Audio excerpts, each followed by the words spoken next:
حدیث میں آتا ہے لو کان بعدی نبی لکان عمر، میرے بعد نبی ہوتا تو عمر ہوتا رضی اللہ تعالیٰ عنہ. یہ حضرت یہی علی کے لیے حدیث سنیں ہے. سنیں سنیں یہ حضرت مستند حدیث حضرت علی کے سنیں لیے حضرت. آپ نے فرمایا کہ اگر میرے بعد نبی ہوتا تو علی ہوتا.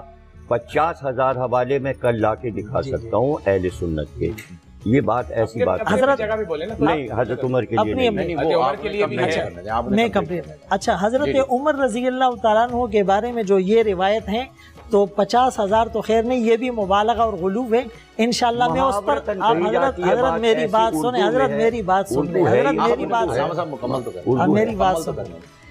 تو حضرت عمر رضی اللہ تعالیٰ عنہ کے بارے میں یہ روایت ہے. اچھا، حضرت علی رضی اللہ تعالیٰ عنہ کے بارے میں کیا روایت ہے وہ علامہ صاحب غور سے سن لیں. میں پوری روایت پیش کرنے لگا ہوں ماشاءاللہ ارشاد الحمدللہ ماشاءاللہ with evidence and references.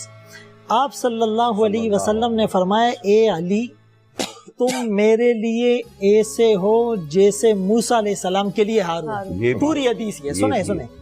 اسی حدیث کے آخر میں آپ صلی اللہ علیہ وسلم نے فرمایا لیکن نبوت کا دروازہ بند ہو گیا. تو یہ پوری حدیث یہ ہے اور اس کے ریفرنسز میں ایٹ اے ٹائم اسی وقت اپنے موبائل سے آپ کو دکھا سکتا ہوں. تو حضرت علی رضی اللہ تعالیٰ عنہ کے بارے میں بھی رسول اللہ صلی اللہ علیہ وسلم نے یہ فرمایا. ایک جملہ بولنے دیں. دیکھیں اس دن یہ بات میں کر رہا تھا اور میں نے رسول اللہ صلی اللہ علیہ وسلم کی یہ بات پیش کی لو کان بعدی نبی لکان عمر. یہ دوسری روایت میں ہے لو کان نبی بعدی لکان عمر. تو میری اس بات پر فوراً انہوں نے قطع کلامی کی اور مجھے کہا یہ حدیث حضرت عمر کے بارے میں نہیں ہے، یہ حضرت علی رضی اللہ تعالیٰ عنہ کے بارے میں ہے اور میں 50,000 حوالے لا سکتا ہوں. جی بالکل ایسے کہا تھا. یہ الفاظ تھے. میں نے ان کو وہ حدیث عربی میں سنائی، اس کے حوالے مسند احمد کی حدیث کی کتابوں کے میرے پاس ابھی جیب میں موجود ہیں. یہ تمام علماء گواہی دیں گے یہ حدیث مستند ہے. یہ کی حیثیت سے یہ ہمارا فرض بنتا ہے کہ ہم لوگوں کو قرآن و سنت کی صحیح تصویر پیش کریں. ایک بات تو میں یہ عرض کروں گا کہ علامہ صاحب نے مسلسل دوسری دفعہ اپنے پروگرام میں کہا کہ علماء قرآن کی آیات پیش کرے، احادیث پیش کریں. الحمدللہ سارے پروگرام اس وقت ریکارڈ پر موجود ہے. ہم سب نے جتنی قرآنی آیات پڑھی، جتنی احادیث ہم نے پیش کی، تو علامہ صاحب صرف کہتے رہے لیکن قرآن کی آیات ان کی زبان پہ نہیں آئی، رسول اللہ صلی اللہ علیہ وسلم کی احادیث زبان پہ نہیں آئی. مجھے میرے لاکھوں فالوورز اور جن کو میں ریپریزنٹ کرتا ہوں وہ کہتے کہ آپ ان سے وہ 50,000 حوالے مانگے جنہوں نے حضرت عمر رضی اللہ تعالیٰ عنہ کے لو کان بعدی نبی لکان عمر پر اعتراض کیا تھا. حضرت سیدنا ابوبکر صدیق رضی اللہ تعالیٰ، حضرت عمر فاروق رضی اللہ تعالیٰ، حضرت عثمان غنی رضی اللہ، حضرت مولا مشکل کشا علی المرتضیٰ رضی اللہ تعالیٰ، عشرہ مبشرہ، آپ ان سب کی عزت و اکرام فرماتے ہیں. میں جو کوشش کر رہا ہوں یہ جو فیس بک پہ ہو رہا ہے، ہاں کلیئر کریں. سب سے بڑی کوشش میری کیا ہے کہ سرکار دو عالم کے کردار کو محفوظ کر دیں آپ. اور کوئی بھی آپ دیکھیں نا ختم نبوت پہ کتنا ہی سارا بحث چل رہا ہے. اس دن آپ نے اسمبلی کا مسئلہ جو تھا اس کو آپ نے کہا کہ کیسے یہ ہو گیا، اور اس تو ہمارے سامنے جو بڑے مسئلے ہیں ان کو ہم حل کر لیں. یہ سارے مسئلے فیس بک وغیرہ کے حل ہو جائیں گے کہ ہم متفق ہو جائیں اس بات پر کہ ایک لفظ بھی ہم سرکار دو عالم کے خلاف نہیں سن سکتے اور نہ سنیں گے. اور زیادہ سے زیادہ ہمیں سرکار کی سیرت کو بیان کرنا چاہیے، نہ سرکار کے خلاف نہ سرکار کے آس ابھی جو ہم بات کر رہے ہیں وہ تو پورا خاندان ہے. ایک منٹ، تمام 25,000 صحابہ، یہ تو بولی بات ہو گئی ہے جو ہیں ہمارے لیے. سرکار صحابہ کا مطلب کیا ہے؟ 25,000 سرکار صحابہ ہیں اور ان کے تمام جان دینے والے 1.25 لاکھ صحابہ. یا مجھے موقع دے دے، ٹائم نکل جائے گا.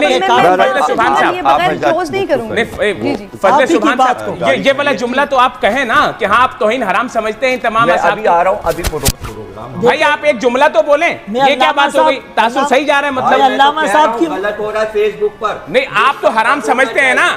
آپ حرام سمجھتے ہیں؟ میں یہ سب بند کراؤں گا، درخواست دی ہوئی ہے۔ ارے آپ اپنا تو بتائیے، درخواست تو بعد میں دیں۔ آپ حرام سمجھتے ہیں ابو بکر صدیق کی توہین کو؟ یہ میں تو کہہ رہا ہوں کہ اخلاق سے گری کوئی بات نہ ہونی چاہیے۔ ابو بکر صدیق کی توہین کیا ہے؟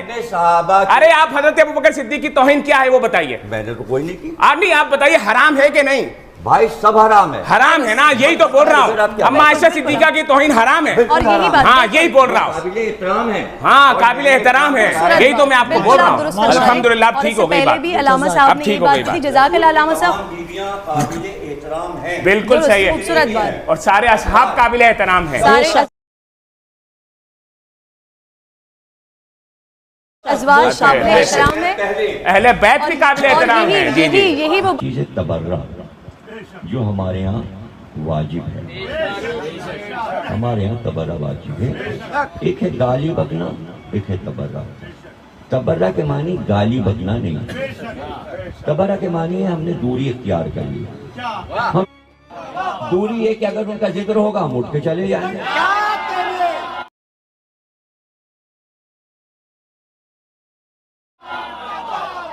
اٹھ کے چلے جانا سب سے بڑا تبرع ہے۔ پاکستان کو میں نے دکھایا بول ٹی وی پہ کہ جہاں یہ نام لیے جائیں گے میں تبرع کر رہا ہوں، اٹھ کے جا رہا ہوں۔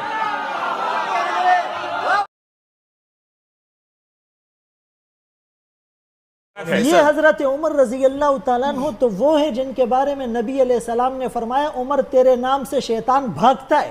مفتی عابد مبارک صاحب نے جو باتیں کی یہ ہمارے دلوں کی ترجمانی ہے، خدا کی قسم یہ ہمارے دلوں کی آواز ہے کہ ہمارے صحابی رسول پر کوئی تبرع کرے، کوئی تان اور تشنیع کرے، ہماری زندگیاں نچھاور، ہماری جوانیاں، ہماری اولادیں نچھاور۔